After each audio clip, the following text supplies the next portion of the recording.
नमो सिद्धाणं नमो आयरीयाणं नमो वज्रायाणं नमो लोये सव्यसाहुणं मुक्ता मुक्ते के रूपोया कर्म भी संविदादिना अक्षयं परमात्मानं ज्ञानमूर्ति नमामितं नमो अरिहंताणं नमो सिद्धाणं नमो आयरीयाणं नमो वज्रायाणं नमो लोये सव्यसाहुणं। बोले अनंत अनंत से परमेश्वरी भगवान की, आदिब्रह्मा आदिनाथ भगवान की, वर्तमान शासन महावीर भगवान की, आचार्य भट्ट अकलंग देव स्वामी महाराज की, गणाचार्य विराग सागर जी महाराज की, आचार्य विश्व सागर जी महाराज की, अहिंसा में विश्व धर्म की।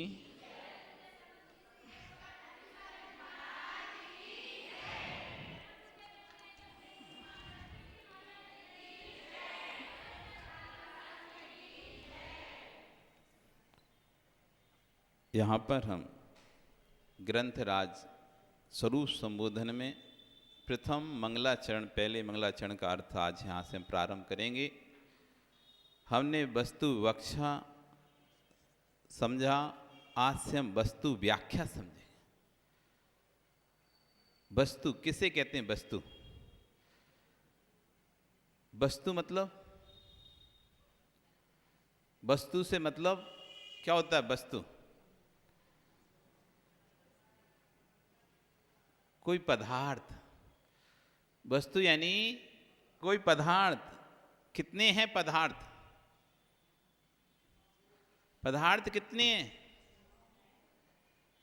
वस्तु यानी पदार्थ, वस्तु यानी द्रव्य, वस्तु यानी तत्व। कितने पदार्थ हैं? कितने कितने पदार्थ हैं? 6। वस्तु व्याख्या समझना है तो पहले वस्तु के बारे में समझना पड़ेगा। 9 पदार्थ हैं। वस्तु के बारे में समझना तो तत्वों के बारे में समझना पड़ेगा। कितने तत्व हैं? 7 तत्व हैं, 6 द्रव्य हैं।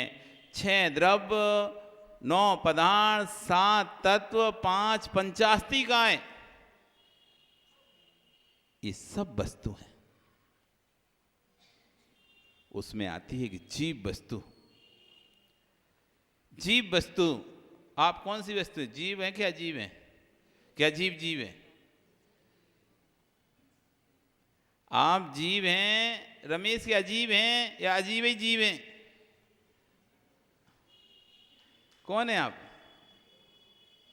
कौन से वाले? अजीब कि जीव? जीव हो क्या जीव हो आप लोग? कौन हो? जीव हो क्या जीव हो? पक्का सोच लो, फिर बदलना नहीं बाद में। सोच लिया ना? जीवी हो, अजीब नहीं हो? जीवी हो, अजीब नहीं हो? क्या अजीब भी हो? जीव ही हो या अजीब भी हो?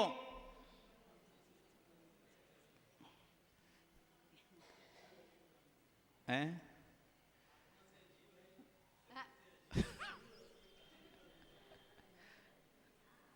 जीव हो क्या जीव हो? अब वस्तु की व्याख्या प्रारंभ होने वाली है। अब यहां से वस्तु व्याख्या प्रारंभ। सबसे पहला द्रव्य आता है जीव द्रव्य। 6 द्रव्यों में सबसे पहला द्रव्य है जीव द्रव्य। 9 पदार्थों में सबसे पहला पदार्थ है जीव पदार्थ। 5 अस्तिकाय में सबसे पहला अस्तिकाय है जीव अस्तिकाय। 7 तत्वों में सबसे पहला तत्व है जीव तत्व। एक ही वस्तु को 4 भागों में बांट दिया। जीव को कभी द्रव्य बोल दिया, तो जीव को कोई पदार्थ बोल दिया, तो जीव को कभी तत्व बोल दिया, तो जीव को कभी अस्तिकाय बोल दिया। जीव है क्या? तत्व है, पदार्थ है, द्रव्य है या अस्तिकाय है? कठिन लग रहा हो। अब कठिन है तो कठिन लगेगा ही। अब थोड़ी बहुत व्याख्या तो भगवान की भी सुनो। क्या है जीव? द्रव्य है, पदार्थ है, अस्थिकाएं हैं या तत्व है? जीव क्या है? जीव क्या है? जीव स्त्री है, जीव पुरुष है, जीव नपुंसक है।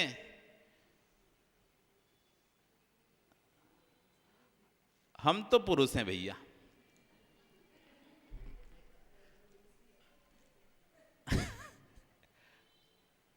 हमारा जीव तो पुरुष है। कहीं भी चला जाए, नरक में भी चला जाएगा तब भी हमारा जीव पुरुष है, देव भी चला जाएगा तब भी हमारा जीव पुरुष रहेगा, तिरंच में जाएगा तब भी मेरा जीव पुरुष रहेगा, वो मनुष्य में रहेगा तब भी मेरा जीव पुरुष रहेगा। अब आपका अपना बताओ, क्या है आपका जीव?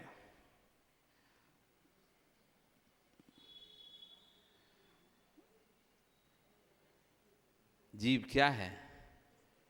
हैं? जीव तो जीव ही है, पुरुष नहीं है।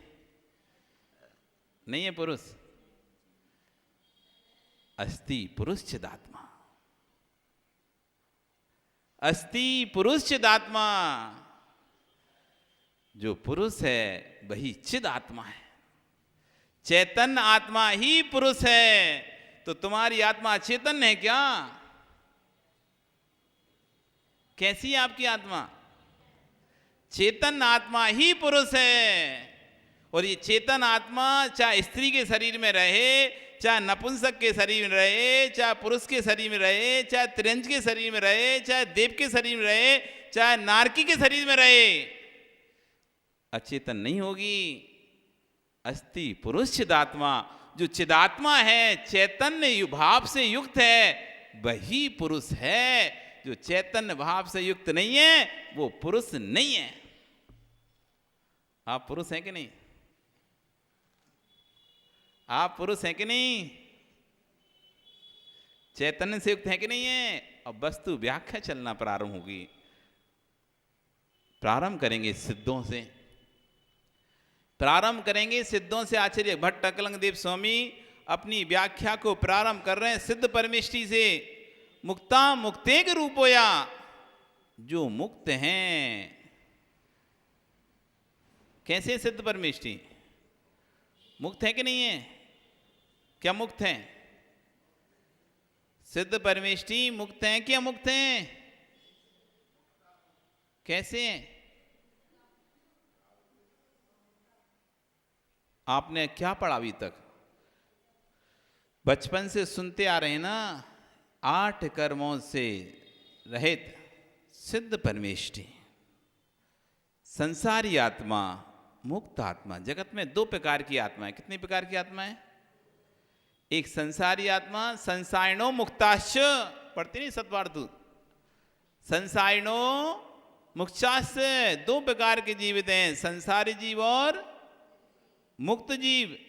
तो सिद्ध परमेष्टि मुक्त हैं कि अमुक्त हैं? कैसे हैं? अब बोल तो दो, कोई महाराज जी को दोनों में फंसाएं इसलिए 2 ही बोल दो अपन तो, पर बोल देंगे तो विवक्षा ही बताना पड़ेगा। ऐसा थोड़ी ना होता है कि बोल दिया तो फिर कोई ना पूछे तुम्हें अमुक सामग्री बनाना आती है तो हाँ आती है, आती तो बना के दिखाओ। बोलने से कौन सा आने लगेगी? मुक्त का तो तुम्हें पता ही है। क्यों मुक्त है भगवान? 8 कर्मों से रहित हैं, इसलिए भगवान कैसे हैं? कैसे हैं? मुक्त हैं क्या मुक्त? मुक्त हैं। भगवान को अमुक्त कहने की सी सामर्थ्य थी तो भट्ट अकलंग देव स्वामी में थे। अकलंग देव स्वामी के पहले हर कोई यही कहता था, सिद्ध परमेष्टि मुक्त हैं, सिद्ध परमेष्टि मुक्त हैं। कोई भी सिद्धों को अमुक्त नहीं बोलता था। वो तो छूट चुके हैं, वो तो छूट चुके हैं। सिद्ध छूटे नहीं है। सिद्ध नहीं छूटे, फिर सिद्ध कैसे? यदि छूटेंगे नहीं तो सिद्ध बन नहीं सकते, और छूट गए तो सिद्ध बन नहीं सकते। छूटेंगे नहीं, मुक्त नहीं होंगे तो सिद्ध बनेंगे नहीं, और मुक्त हो जाएंगे तो सिद्ध कहलाएंगे नहीं। अब बताओ, मुक्त नहीं होंगे तो सिद्ध बनेंगे नहीं, और मुक्त हो जाएंगे तो सिद्ध बनेंगे नहीं। अब कैसे हैं सिद्ध? हैं? कैसे हैं सिद्ध? मुक्त या मुक्त?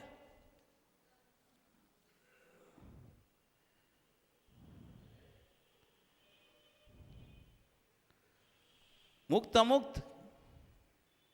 मुक्ता अमुक्त? मुक्त तो समझ में आ रहा है, अमुक्त नहीं समझ में आ रहा। कैसे मुक्त हैं? ज्ञान से अमुक्त हैं। मुक्ता मुक्तेक रूपया, ये सिद्ध परमेष्टि सर्वथा मुक्त नहीं है। ये सिद्ध परमेष्टि 8 कर्मों से मुक्त हुए हैं। कर्म भी कर्मों के द्वारा मुक्त हैं। अमुक्त है कि संविदादिना, ये गुणों से अमुक्त नहीं हुए, ये गुणों से भरपूर हैं। इसलिए माताजी, अपने भगवान तो निर्गुणी नहीं है, सगुणी हैं। अपने भगवान निर्गुणी नहीं है। ये ना जाने कौन वैशेषिक दर्शन में आत्मा को गुणों से रहित कहा जाता है। जगत में भजन बहुत हैं, किस दर्शन के भजन है ये पता करना चाहिए। किस दर्शन के भजन है ये पता करना चाहिए। वैशेषिक का मानना है आत्मा और गुण पृथ्वी व्यतिकरण है, इन दोनों का संयोग होता है। जब दोनों का वियोग हो जाता है उसी का नाम है मोक्ष। महाराज जी, हमने कल बोला था निज गुण और न्यारे। हाँ, बोला था हमने, ये लोग निर्गुण सुन रहे थे। ना हमने निज गुण बोला था। और निज गुण, ये देखो, इसलिए जैसे वो कल सैया पैया बोल रहा है, पैया, और क्या सुन रहे हैं? शुरू से भगवान महाराज जी हमेशा निज गुण ही बोलते हैं। हमने हाँ, निज गुण अपने गुणों में हैं, निर्गुण नहीं है। इसलिए आप लोग माता जो भजन बोलते हो ना, थोड़ा सोच लेना। माइक पकड़ना और भजन बोलना और जैन सिद्धांत को समझना बहुत अंतर है। तुम्हारे दिमाग में भरा हुआ है वैशेषिक दर्शन, हुआ वैश्विक दर्शन। वसूला भिन्न है, वसूला भिन्न है, लकड़ी भिन्न है। वसूला समझते ना, जिससे कुल्हाड़ी जिसे अपन कहते हैं। वसूला भिन्न है, लकड़ी भिन्न है।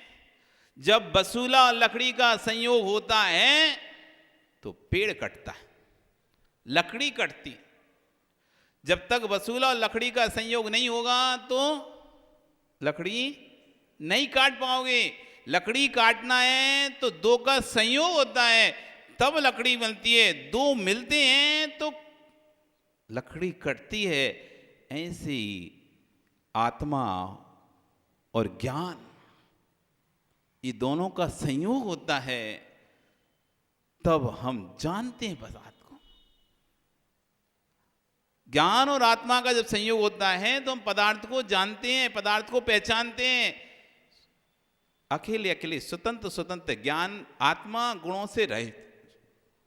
ज्ञान बाहर से आता है आत्मा में। आत्मा का गुण, वैश्विक दर्शन कहता है आत्मा का गुण ज्ञान नहीं है। ज्ञान गुण आत्मा में बाहर से आता है, फिर उसमें संश्लेष हो जाता है, मिल जाता है, तब जाकर आत्मा जानती है। और जब आत्मा का और ज्ञान का पृथक्करण हो जाता है तब आत्मा को मोक्ष हो जाता है। तो आचार्य भगवान ने उसमें लिखा है वैशिष्यों का मोक्ष, हे शंभु, उसमें वैदिक दर्शन में एक आया है, हे शंभु मुझे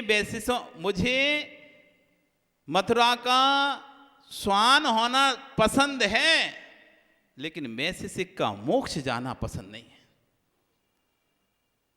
जहां आत्मा ही अपने गुणों को छोड़ देगी, वो मोक्ष किस काम का। गुण का प्रतिकरण कभी होता नहीं है गुणी से। गुण और गुणी दो चीज होती हैं। कौन कौन सी चीज होती हैं? गुण और गुणी। जहां गुणी है वहां गुण होगा, जहां गुण है वहां गुणी होगा। शक्कर खाई ना आपने, शक्कर खाई ना, तो जहां उसका कहां कहां शक्कर और कहां कहां मीठापन है उसमें। शक्कर में कहां कहां मीठापन है और कहां कहां शक्कर है। आपको दिखाई क्या दे रहा है? शक्कर दिखाई दे रही है कि मीठापन दिखाई दे रहा है? रमेश, तुम्हारी वकीलात ले आओ अब यहां पे। शक्कर दिखाई दे रही है या मीठापन दिखाई दे रहा है? क्या दिखाई दे रहा है? बोलो। शक्कर दिखाई दे रही है, मीठापन दिखाई नहीं दे रहा। पर मीठापन कहां पर है? शक्कर दिखाई दे रही है क्या मीठापन दिखाई दे रहा है? देखने में शक्कर दिखाई दे रही है, गुणी दिखाई दे रहा है। गुण दिखाई नहीं दे रहा, लेकिन उस गुणी में गुण कहां पर है? किसी कोने में? संपूर्ण गुणी में गुण व्याप्त है। शक्कर को किसी भी कोने से खाओगे, गन्ने को तुम कहीं से भी चूसोगे, रस आएगा कि नहीं आएगा? तिल को कहीं से ही पी लो, तिल निकलेगा कि नहीं निकलेगा? जैसे तिल में तिल सर्वांग में व्याप्त है, शक्कर में मिठास सर्वांग में व्याप्त है, वो उससे पृथक नहीं की जा सकती। यदि पृथक कर देंगे तो शक्कर नाम की चीज ही नहीं बचेगी। यदि शक्कर से उसकी मिठास हटा दी जाए तो शक्कर नाम की कौन सी चीज है? जो जिस गन्ने से उसकी मिठास निकाल दी जाती है, उस गन्ने को कौन खाता है? उसे कौन बोलता है अब ये मीठा गन्ना? उसकी मिठास, मीठा गन्ना कोई संज्ञा नहीं रह जाती, खत्म। गुण से गुणी कभी पृथक नहीं होगा। जिस दिन गुण से गुणी पृथक हो जाएगा, उस दिन गुणी का ही अभाव हो जाएगा। ये सिद्धों को मुक्त कहा है हमने?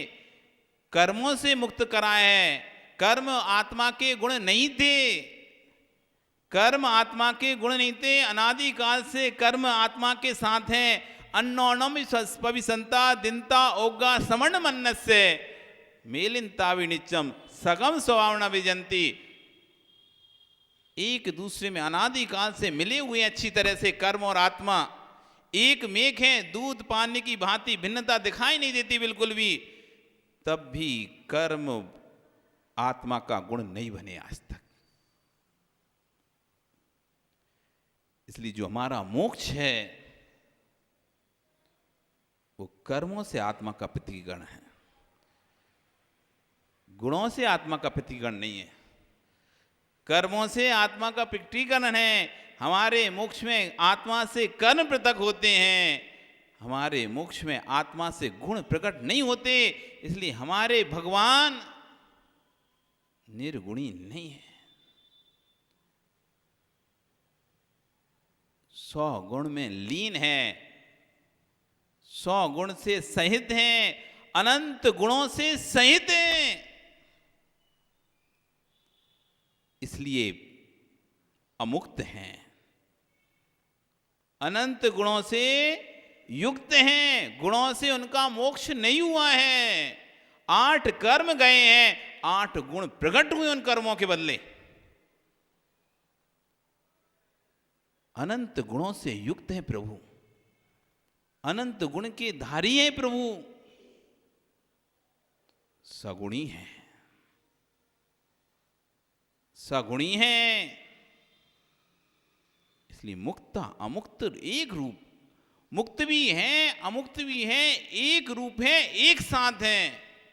जगत में किसी को एक विरुद्ध दो धर्मों को एक बार एक साथ बिठाने की ताकत है, वो जैन दर्शन में है, स्यादवाद में है, अनेकांत में है। कोई दर्शन, क्यों सब दर्शन जैन दर्शन के आगे घुटने टेक देते हैं? क्योंकि उनके पास स्यादवाद नहीं है, उनके पास अनेकांत नहीं है। और जिसके पास स्यादवाद अनेकांत नहीं है, उसे घुटने टेकना ही पड़ेगा।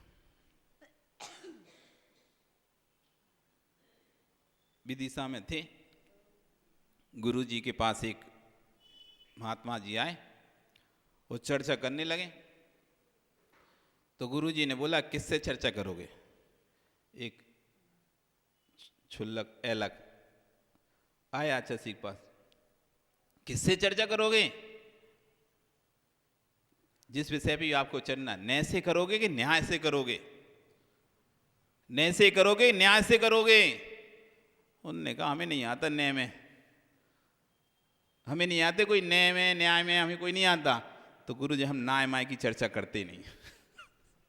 न्याय मतलब इधर उधर की, न्याय माय होता है मतलब इधर उधर की बातें, अड्डाबाजी वाली बातें, इधर की गप सप लगा के बैठ गए, इधर कर रहे हैं, वो नहीं। न्याय या न्याय से चर्चा करोगे, किससे चर्चा करोगे? क्योंकि न्याय माय की चर्चा तो जिन आगम में दी ही नहीं है।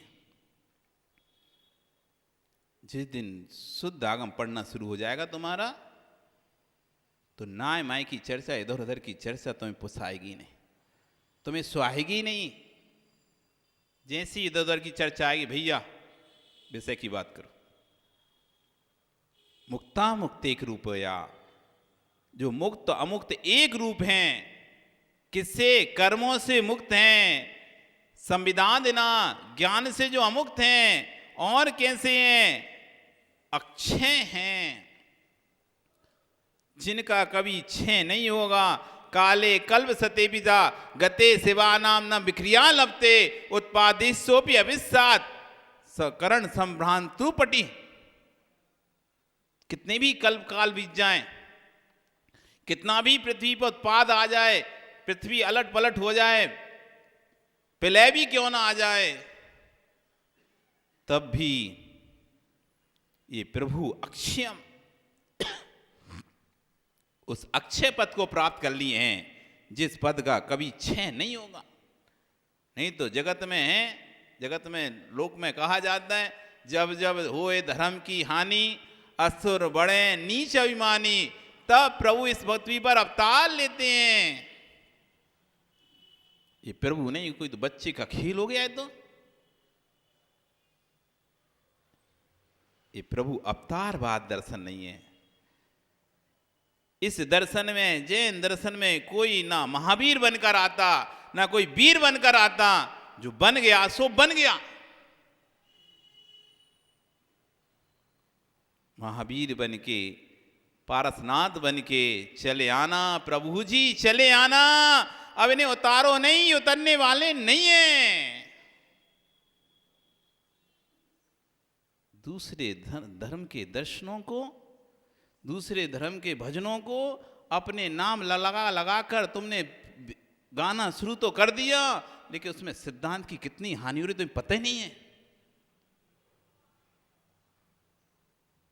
आपने तो बनाया नहीं भजन, कहीं चल रहा था, अच्छा लगा, और उस भजन को, अच्छे भजन को, भजन तो अच्छा है,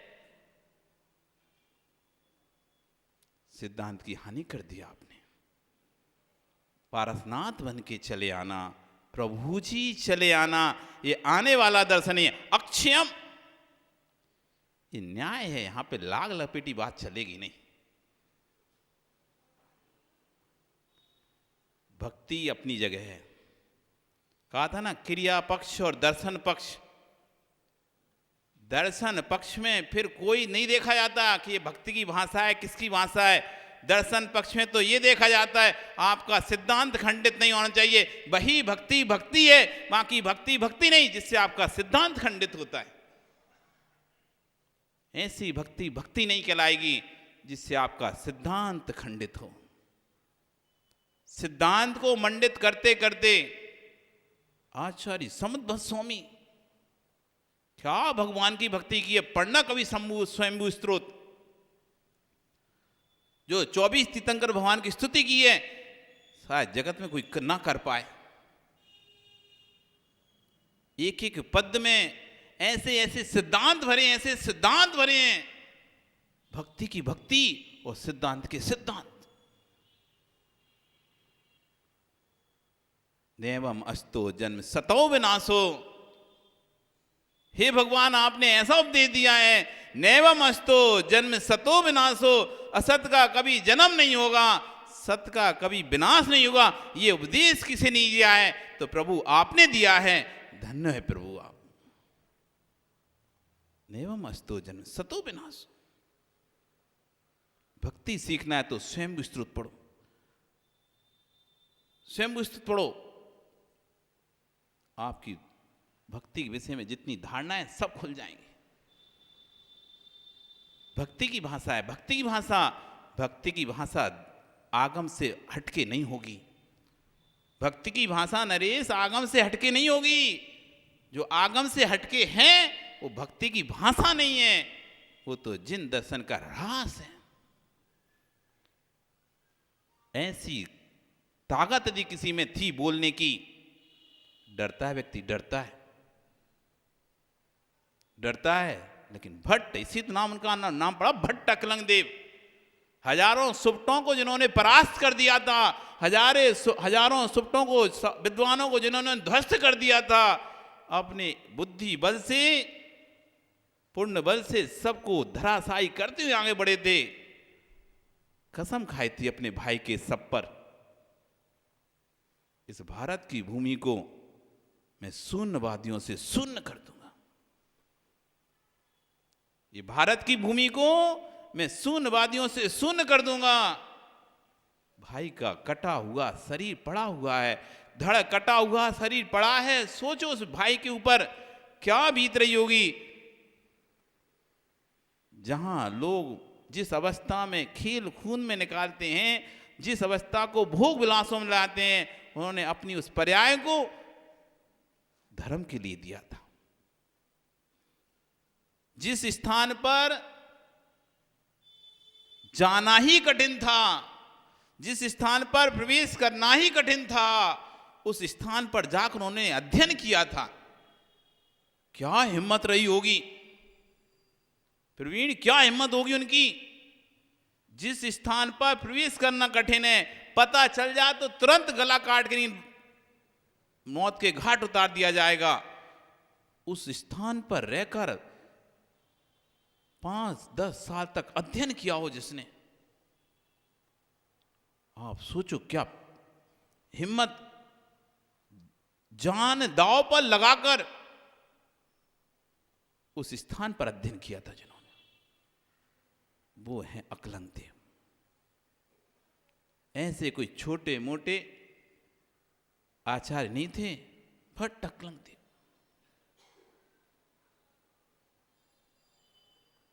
कर्नाटक में जब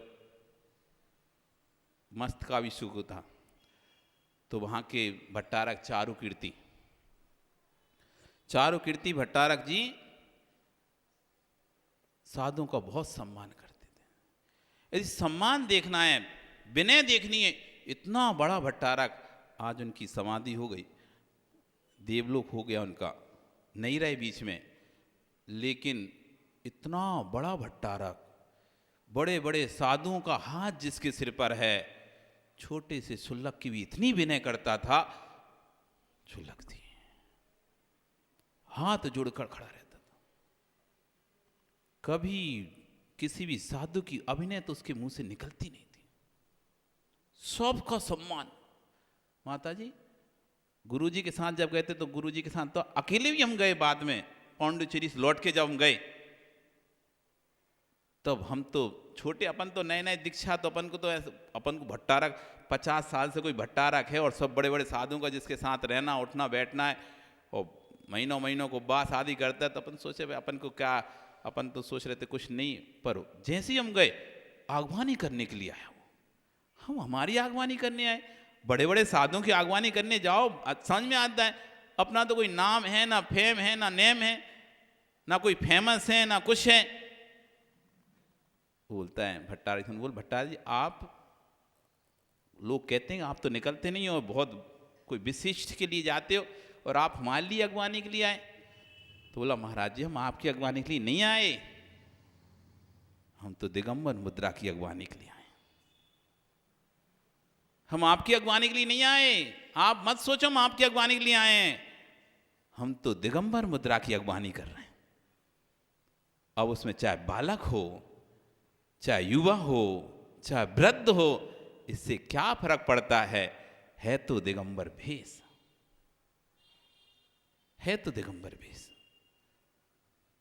बहुत अच्छी तरह से उन्होंने साधुओं को रखा था 12 वर्ष के वो मस्तकाभिषेक में, और पूरा होल्ड, एक छत्र होल्ड उनका रहता था।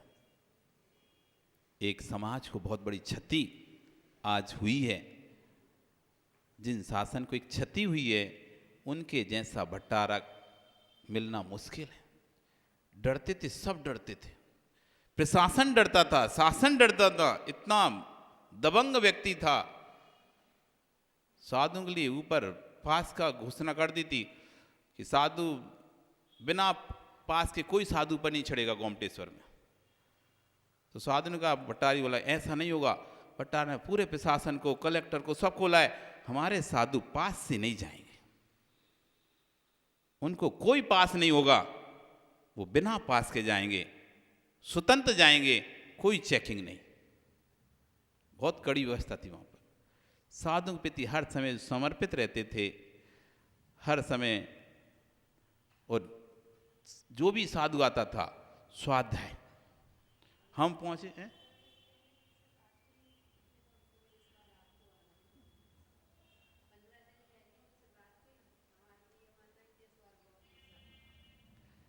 सही है माता जी, इसलिए तो इनको बोलते हैं हम नरेश जी को, आज ही बोले थे, समय का कितना भरोसा है। 15 दिन पहले माता जी से चर्चा हुई कि गोमटेश्वर पधारिए, इस वर्ष के आने वाले महामस्तकाभिषेक में सानिध्य दीजिए, और अब खुद का ही सानिध्य नहीं रह गया। इसलिए काल छेपो न कर्तव्यम, आयु क्षीणे दिने दिने, काल छेपो न कर्तव्यम, आयु क्षीणे दिने दिने, यमस्य करुणा नास्ति तुरतः धर्मागति। यमराज को करुणा नहीं है, किंचित मात्र रमेश करुणा नहीं है यमराज को। तुम अच्छे हो या बुरे हो, इससे उसे फर्क नहीं पड़ता, वो तो आएगा, आयु कर्म ले जाएगा। इसलिए तुरतः धर्मागति, धर्म में तुरंत ही गति कर लो। यमस्य करुणा नास्ति। स्वाध्याय चलता था वहां पर, आचार्य सिंह के सामने भी चलता था, हम आए तब भी चलता था।